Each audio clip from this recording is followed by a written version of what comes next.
Slavery and colonialism are the same thing. You go get down tomorrow. Brother, work and pray. Sister, work and pray. If you don't see them today, you go see them tomorrow. Brother, work and pray. Sister, work and pray. And better straight to the eye. On that bridge, plenty red eye. All I really need is a rosy life. Someone they cried me a river. Kept me whole for a very long time. Only your love, check my water to wine. You know, say for your sake, put my life online. Look into the sky, I surely see the sign. I can surely see the sign. I can surely see the sign. No, I can surely see the sign. Everything is by design. You go get down tomorrow. Brother, work and pray. Sister, work and pray. If you don't see them today, you go see them tomorrow. Brother, work and pray. Sister, work and pray. And better straight to the eye. On that bridge, plenty red eye. Hello, I am StoryTeller. You're tuning right now to Verse TV. I want you to go ahead and like, place a comment, or subscribe on Verse TV's YouTube channel or anywhere else you can find them on social media. Verse TV is the best. Take care and bye-bye. As well, let's go back to the TV thing. So also, it depicts what about the life on the continent of Africa as a whole? Is what we see on TV and what's portrayed, is that correct in per se, or is it slightly different than what the TV portrays? Okay, just for the audience who might be living in Africa or other parts of the world, could you just elaborate on what you see on TV in terms of the perception? So basically, what we see on TV is like, let's just go, like first, let's go back to when I was younger. Most of the things we see about Africa, we see like huts and we see people living, without like main water and things like that. I don't know if things have changed and things are different because now TV's progressed and we see like in South Africa, we see people live in beautiful houses and mansions. And I've actually met some white people from South Africa. So we say like everyone has to, like a lot of places is poor. There's flies everywhere. There's like animals running around. Just out there, like you're living together, that kind of thing. Like I think that people who in America who have not even traveled outside of America, that's a perception. So is that basically accurate, or is it like, whoa? Let's be clear here. Can you give us a little bit? Well, thank you. That's a very important question. But in order to really think about this properly, I think we need to not just break it down as an African problem. Break down, reduce hunger to be an African problem, reduce homelessness to be an African problem, or bad infrastructure as an African problem, because subconsciously we might start to buy into the racist narratives of the West, as to why are these people like this? Why can't these people get out of this? And so I think it's important that we see it as a human problem. No matter where you go in the world, suffering is suffering. There's no suffering that's better than the other, and no happiness that is greater than the other. So you go to certain places in Europe and you see these same things you described. Now, it doesn't justify it as a reason as to why it should exist in Africa, that because there is homelessness in the West, then there should be homelessness in Africa. We should be able to set the standard as to the kind of life we want to live. But at the same time, we need to also bring into recognition the history that has brought us to that point, where we have a continent that literally feeds the world, a continent that literally built the world and its people. up to the experiences that they deserve. So I think as an African American, you know the story.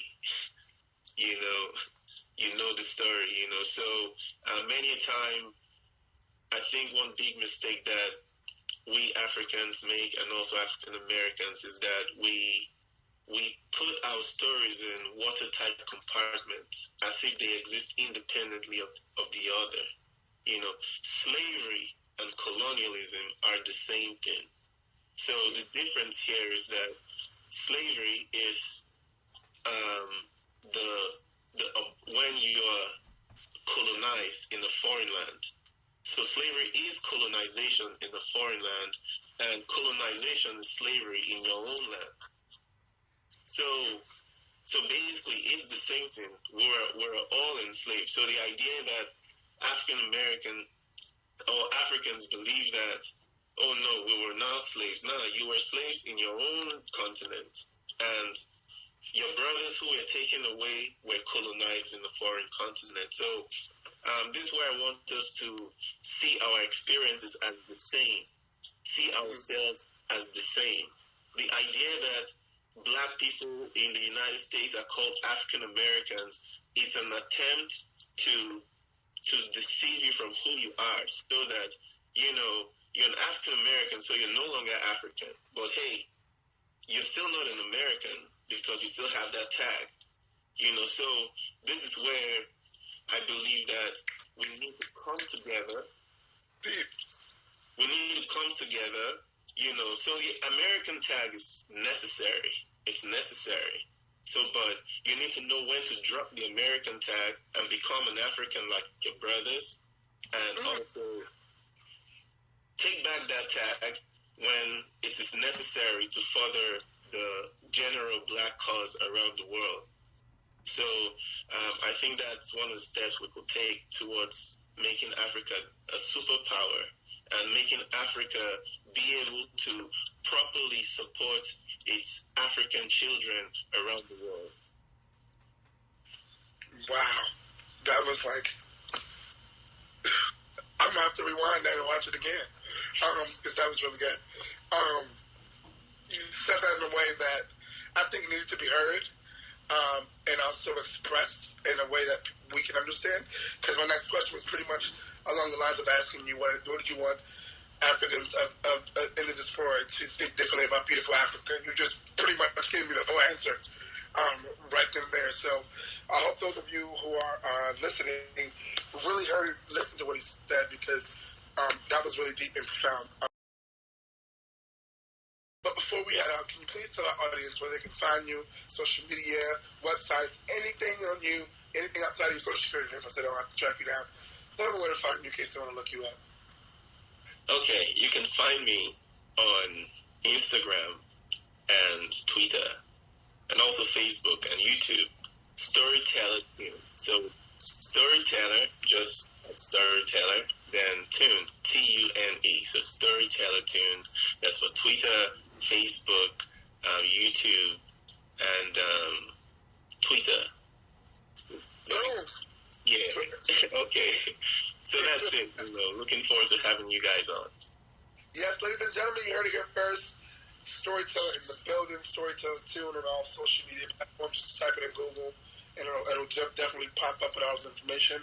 This has been the All Is Here with Verse TV with Troy Weeks Music, your host here with StoryTeller. Thank you guys so much for tuning in and listening. We really appreciate you guys. Thank you to you, StoryTeller, for being here. We really appreciate you and your time. And this was an amazing interview. I'm sure it'll be played over and over and over again for years to come. So thank you for the Verse TV team.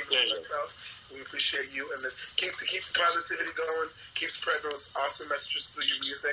Keep being a great vessel and humanitarian, because it looks good on you. Thank you so much. Thank you.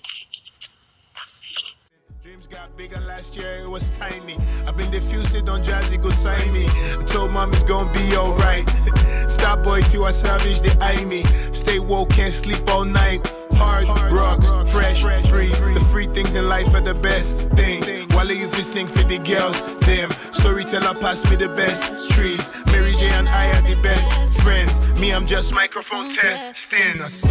Every day me pray, say we all win the race. Island breeze, I feel up this space. If you ever see young hands and Wale, Taiwan, and blow Arizona. Blow Arizona. Arizona. Blow Arizona. Arizona. Blow Arizona. God bless Arizona. Arizona. Blow Arizona. Arizona. Blow Arizona. Arizona. Blow Arizona. God bless Arizona.